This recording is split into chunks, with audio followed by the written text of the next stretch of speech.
The cell was cold, the walls damp, the floor hard as the night itself. No friendly face, no voice calling her name, only silence. Heavy silence, almost alive, as if the darkness itself were breathing. And then, in the place where any soul would break, something unlikely was heard. A whisper, a prayer, not of revolt, but of surrender. It was there, in the Bastille, behind iron doors and chains that were never removed, that an ordinary woman found everything. She found the one who fears no prisons, nor is stopped by kingdoms, the one who visits hearts when the world abandons them. Her name was Madame Guyon, France, 17th century, accused, humiliated, forgotten. But in that windowless cell, she discovered something few understand, that the deepest freedom is born when the heart kneels before Christ. Before we continue, tell us where you're watching from. And if this story touches your heart, subscribe. Every week we share stories that rekindle faith. The story you're about to hear is not about an extraordinary woman in herself. It's about someone who lost everything, and in losing, found the one who is never lost. Stay until the end, because together we'll uncover how a persecuted woman found, behind bars, a freedom no prison can take away. How the silent fire of God's calling can burn even in the stones of a prison, because the same Christ who visited her in the Bastille still sets hearts ablaze with fire. Before the bars of the Bastille closed over her life, before her faith was examined by kings and bishops, Madame Guyon already carried something strange for a child, a restlessness that wouldn't fit inside her. In the small town of Montargis, the stone house where she grew up felt too large for the loneliness she felt. The religion around her was rigid, made of repeated gestures, silent processions, incense rising and disappearing into the air. But for Jean, still a child, there was something behind the smoke, a someone. She couldn't explain it. She had no theological words. But at 4 years old, when she saw a procession passing by the window, her small soul trembled, as if touched by an invisible hand. She understood nothing, but she felt that the world was larger than they told her. She felt that God was not distant, nor cold. He was near, almost calling. She began to hide in corners of the house, behind doors, among the sheets hung out to dry. There, in silence, she did something no one had taught her. She tried to speak to God. She didn't repeat memorized prayers. She just spoke. And a deep hunger was born, growing like a secret field no one else could see. But time would not be kind. Jeanne's childhood was not one of embraces or affection. Her mother, severe, seemed distant even when close. The girl learned early to live with a lack she never confessed, the lack of being seen. Perhaps that's why she sought so much the one who deep down she knew always saw her.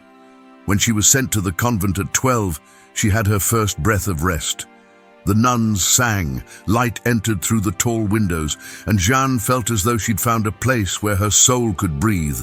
There she discovered authors who spoke of love for God, of interior life, of total surrender. Each page was like fresh bread for an ancient hunger, but that peace was short-lived. 2 years later, her family removed her from the convent, fearing she wanted to become a nun, and immediately they decided her future. At 15, Jeanne was given in marriage to Jacques Guyon, an older man, sickly and immersed in difficult moods. What should have been a home became a proving ground. Her mother-in-law was a harsh woman, owner of every voice in the house. Everything was watched, corrected, judged. Jeanne, still a teenager, felt like a shadow within her own life. During this time, her children were born, small lives she loved deeply, but who would later be entrusted to relatives when she was imprisoned. A silent cross she laid at Christ's feet. And yet, it was there that God began to dig deeper. In the early mornings, when her husband slept, when the corridors finally fell quiet, Jeanne would light a low candle and kneel. She didn't dare cry aloud, but her heart poured out like water. That girl hidden behind the sheets was now a young woman seeking God between walls that suffocated her. And it was in that suffocation that she learned something that would shape her entire story. To pray is not to flee, it is to surrender. Jeanne began to realize that her deepest prayers were those in which she asked for nothing. She simply remained. She remained before Christ, like one who places the whole soul on the altar and says, "Do what you will, but stay with me."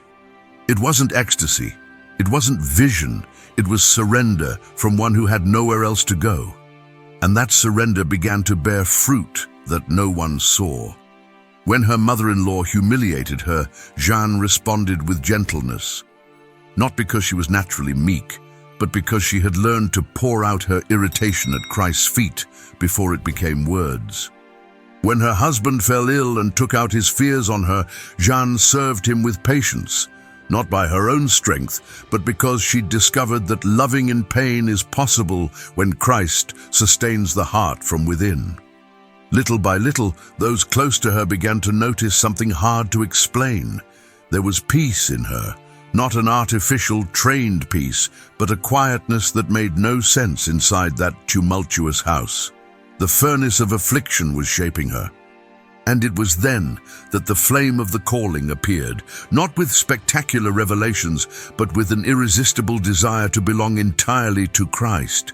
Jeanne began to write down small thoughts on pieces of paper. "If I possess you, nothing shall I lack. Take what I am. Remove what does not honor you." And during those nights, Jeanne fed on scripture, especially the Psalms, which she memorized and repeated softly, verses that would later sustain her soul in the darkest hours of the Bastille. Each phrase was a stone laid on the path that would lead her years later to the Bastille. Before the prison tightened its chains, Jeanne was already learning to live as someone free. Free from pride, free from the need to be loved by men, free from the desire to control her own life. The world didn't know her yet, but heaven was already shaping her in silence, and so begins the calling, not with a flash, but with a hunger that refuses to die. At 28, Jeanne-Marie Guyon became a widow. 13 years of marriage had consumed her youth, her strength, and her dreams. And when Jacques died, many imagined that the young woman, finally free, would run back to the world to start life over. But Jeanne walked in another direction. She wasn't seeking social freedom. She was seeking Christ. Widowhood brought a different silence. No longer the heavy silence of family conflicts, but a silence that asked, "And now, what will you do with your life?" She could return to society, remarry, rebuild her position. But something inside her whispered, "If I am your everything, you need nothing more." It was during this period that Jeanne began to write small treatises on prayer and surrender. They weren't texts of a theologian, nor academic speeches. They were words from a woman who had learned through pain that Christ is sufficient. She wrote as though kneeling before each sentence, and those who read perceived it. There was weight, there was truth, there was life. These writings began to circulate discreetly among friends, then among acquaintances, then among people she had never met. People knocked on her door asking for prayer, counsel, direction. She never presented herself as a spiritual guide. She simply testified to what God had done in her soul, but this simplicity, so distant from the heavy religion of her time, began to unsettle those who feared losing control over hearts. 17th century France was a place where faith and politics intertwined. Kings controlled bishops, bishops controlled the faithful, and any voice that spoke of interior freedom was viewed with suspicion.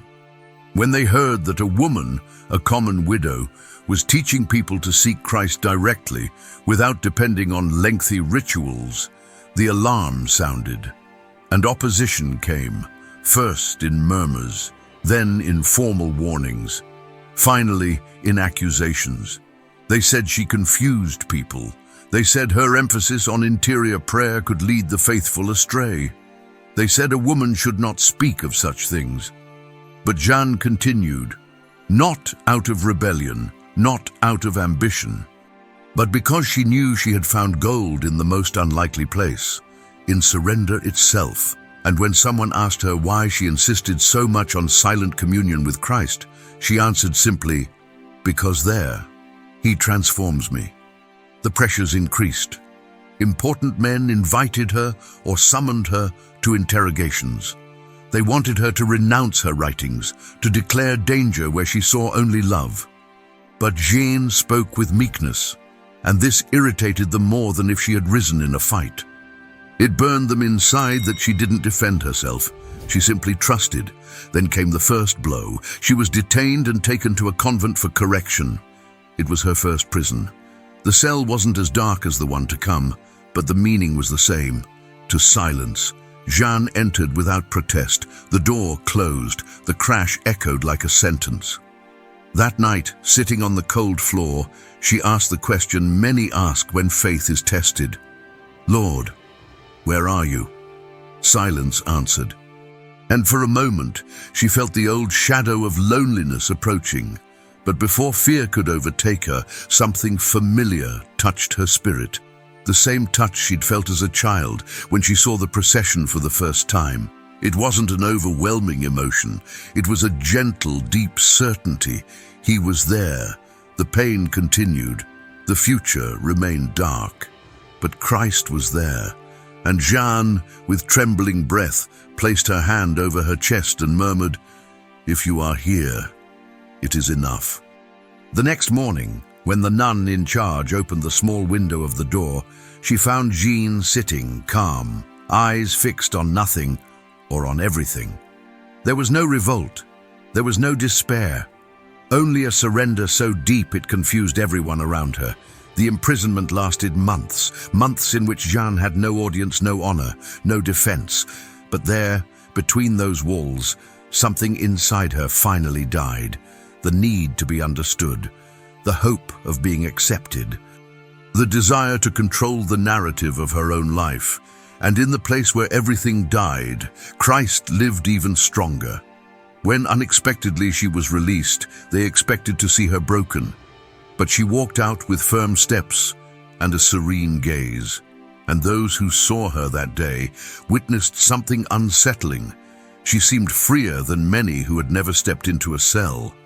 But her story had not yet reached its deepest valley. That prison had been only the initial flame. The real furnace, where her faith would be compressed until it shone, still awaited her. A fortress of stone, a name of fear. The Bastille, the place where kings silenced voices, and where God would light a fire no one could extinguish. The Bastille was not just a prison, it was a warning, a border between the world of the living and the world of the forgotten. For many, to enter there was to disappear, not just from society, but from history itself. When Jean-Marie Guyon was taken inside that fortress, the sky was heavy. A fine rain fell, and each drop seemed to hammer the ground like an omen. The doors opened with a creak that was not just sound, but sentence. Chains dragged across the corridor. Voices echoed, distant, cold, and then the door closed behind her. Darkness fell like a cloak, and silence, that old acquaintance, embraced her once more. The cell was small, almost airless. A narrow bed, a bowl of water, a wall that seemed to sweat moisture. Nothing in it suggested a future. Everything in it announced abandonment. Jeanne sat on the floor. She placed her hands on her knees. She breathed slowly. And for the first time since arriving, she allowed the weight to fall upon her shoulders. Everything she had endured, the accusations, the previous prisons, the rejection, the loss, now converged in a single point. There, without witnesses, she finally whispered, "Lord, you know." And that whisper was the beginning of a fall, not into despair, but into the deepest surrender of her life. The following days were long. There were no clocks. There was no light. Jeanne, lost track of time. She only knew that each morning came with a more intense cold, and each night seemed to stretch on for endless hours, and it was in this prolonging of darkness that a transformation happened.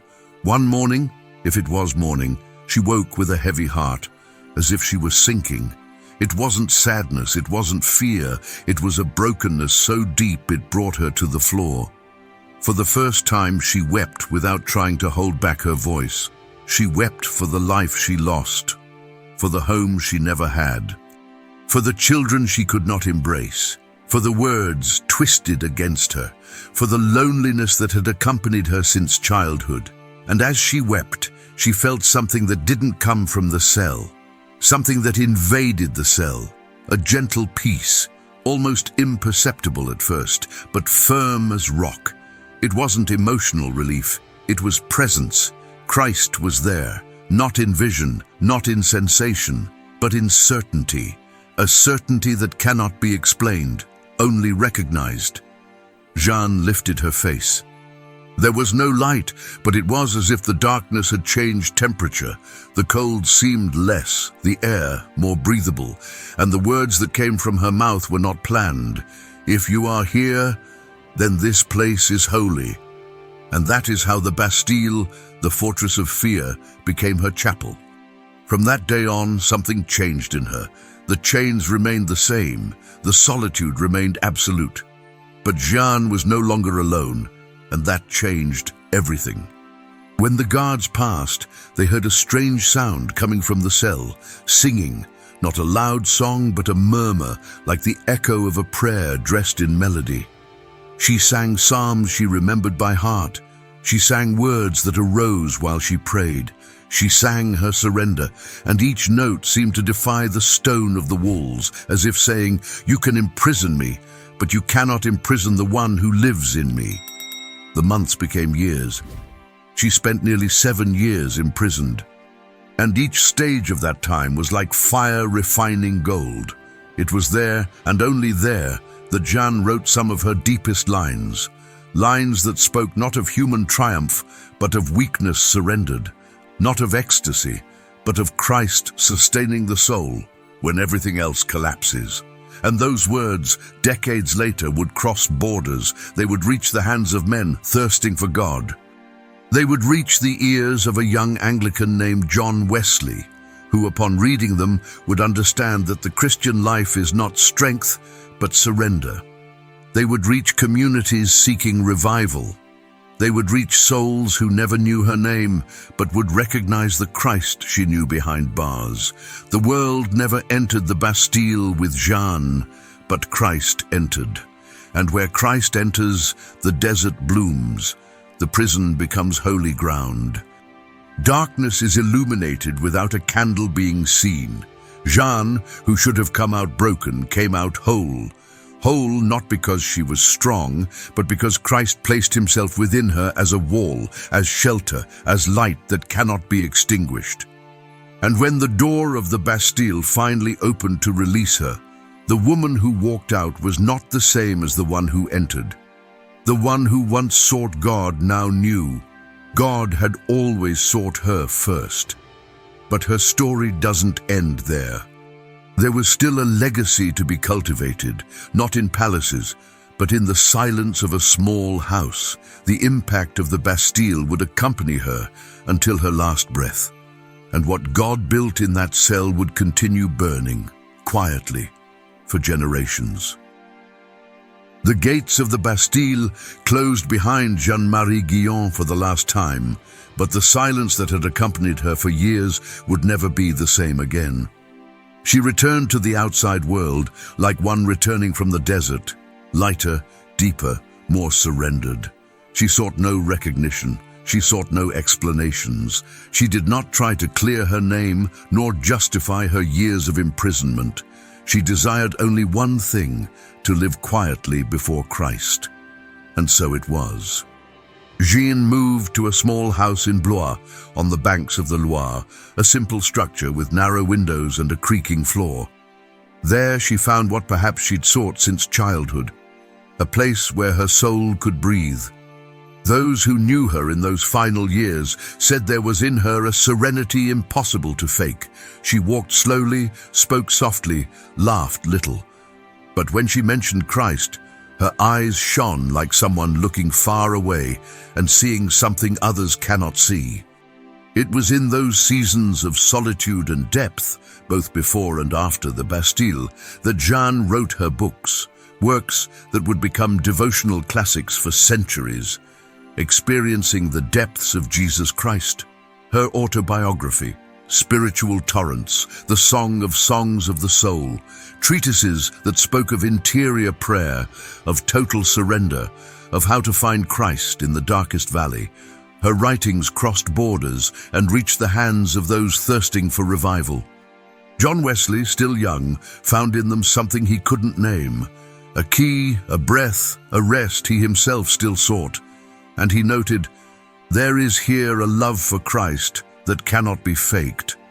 People traveled long distances to hear her. Nobles, widows, young people, mothers, priests, weary men, troubled women. She did not give speeches, she simply told how God had found her in the darkness. And her words carried weight because they were born from wounds that had been healed by Christ's own hand. With time, her words traveled faster than she could ever have imagined. Her phrases crossed oceans. Entire communities drank from her pages. Thus, silently, the woman who had been accused of confusing the faithful became a source of comfort to thousands, not because she was great, but because Christ had made his dwelling in her blessing and in her pain.